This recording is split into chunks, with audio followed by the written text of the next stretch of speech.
In Jamaica, in a certain village, if you ask a 12-year-old what he wants to be when he grows up, there is a decent chance he will not say fireman. He will not say doctor, he will say scammer, out loud, in front of adults, and nobody in the room will flinch. I wish I was exaggerating for the thumbnail. I am not.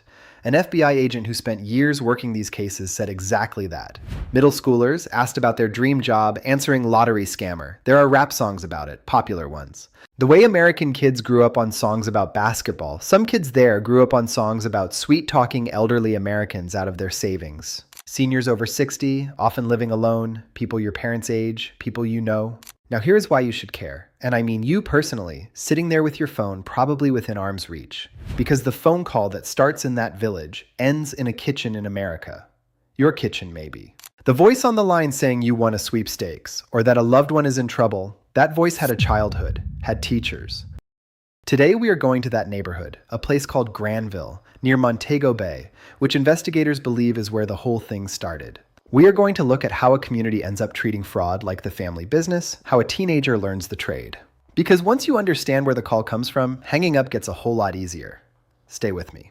Here is the part almost nobody knows. This whole thing started with legitimate jobs. In the early 2000s, Jamaica opened up its telecommunications industry, and big companies came in and built call centers around Montego Bay.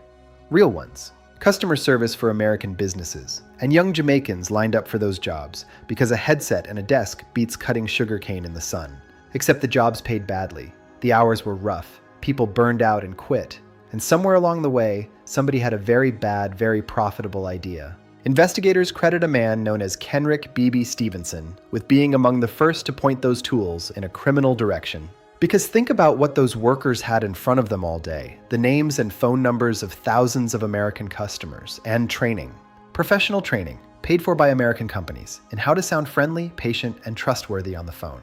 The scheme itself is almost insulting in its simplicity. You call a stranger and tell them they have won a lottery. Congratulations. $2.5 million, sometimes a car on top. There's just one small thing. Before the money can be released, they need to pay a processing fee. Some taxes, a little paperwork charge, wire it over, and the fortune is theirs. Except there is no fortune. There was never a fortune. There is just a young man in a rented room asking for another fee, and another one after that for as long as the victim keeps paying. By around 2007, it was exploding. It spread through the poorest neighborhoods of Western Jamaica and eventually into every single parish. Not because Jamaicans are dishonest. Most of the country hates what this has done to its name. It spread for the oldest reason in the book. It worked, and people were poor. So how does a child actually end up in this? Most of the people running these scams are between 14 and 25 years old. 14, that is a 9th grader. Your cousin has new sneakers, and nobody knows what job he has. The guy up the street builds a 2-story house in a neighborhood of 1-story homes. A boy watches all this, and then someone he knows, someone he trusts, shows him how it is done. The knowledge gets passed down like a family recipe, and the culture cheers it on. There are popular songs celebrating the scammer lifestyle. The money has a nickname, the lifestyle has a look. Nobody has documented a village where every child is formally trained by age 10.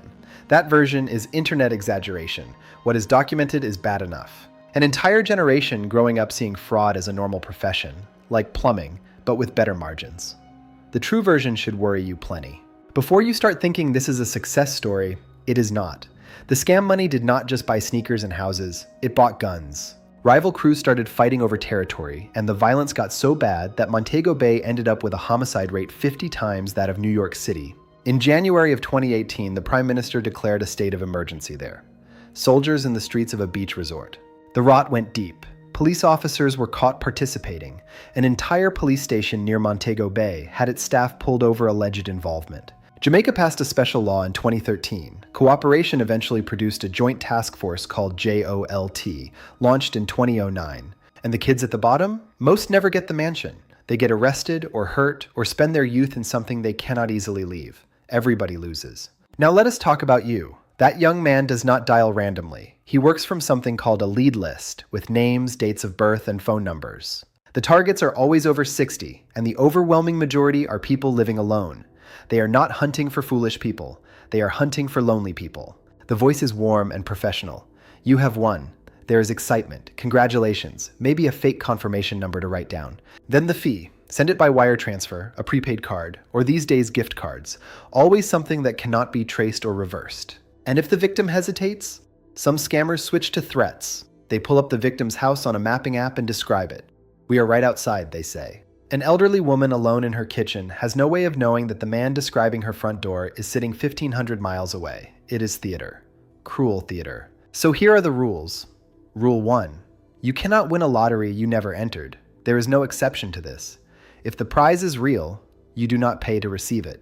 Rule 2.